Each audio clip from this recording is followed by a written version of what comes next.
အန်ဒရီယာဗာတာကခရစ်စတိုဇောလစ်ဟာဘဲတောင်ပံမှာအဓိကကစားပေမဲ့တိုက်စစ်ပိုင်းရဲ့နေရာအမျိုးမျိုးမှာကစားနိုင်တဲ့အလွန်ဆွဲဆောင်ရတိုက်စစ်ကစားသမားတဦးဖြစ်ပါတယ်။ခြေနှစ်ဖက်စလုံးနဲ့အဆုံးသက်ကောင်းမွန်ပြီးနေရာချင်းချင်းတွေမှာကစားရတာကိုနှစ်သက်တယ်လို့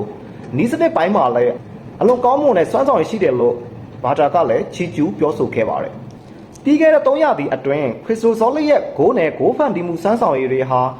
ထူးခြားကောင်းမွန်ခဲ့ပြီးအာဆင်နယ်အသင်းရဲ့နီးစနစ်ပိုင်းအဆင့်အတန်းကိုမြင့်တင်ပေးနိုင်မဲ့အပြင်အပြုတ်တဘောဆောင်တဲ့စွမ်းအင်စီအားထက်သန်မှုတွေနဲ့ခိုင်မာတဲ့စိတ်ဓာတ်တွေကိုအသင်းတန်ယူဆောင်လာပေးနိုင်မယ်လို့ယုံကြည်ကြောင်းအန်ရီယာပါတာကပြောဆိုခဲ့ပါတယ်။ခရစ်စတိုဇောလစ်ဟာအာဆင်နယ်အသင်းမှာနံပါတ်7ကိုဝစ်ဆင်သွားမှာဖြစ်ပြီးအသင်းအသည့်ရဲ့ရာသီကြိုပြင်ဆင်မှုအတွက်အသင်းဘော်တွေနဲ့အတူလေ့ကျင့်မှုတွေစတင်လှုပ်ဆောင်နေပါပြီ။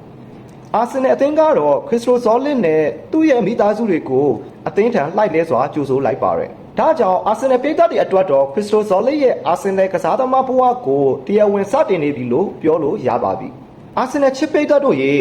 အာဆင်နယ်အတွက်လိုအပ်နေတဲ့ဘယ်တောင်မှတိုက်စစ်နေရမှာခရစ်စတိုဇောလစ်ကဘလောက်ထိ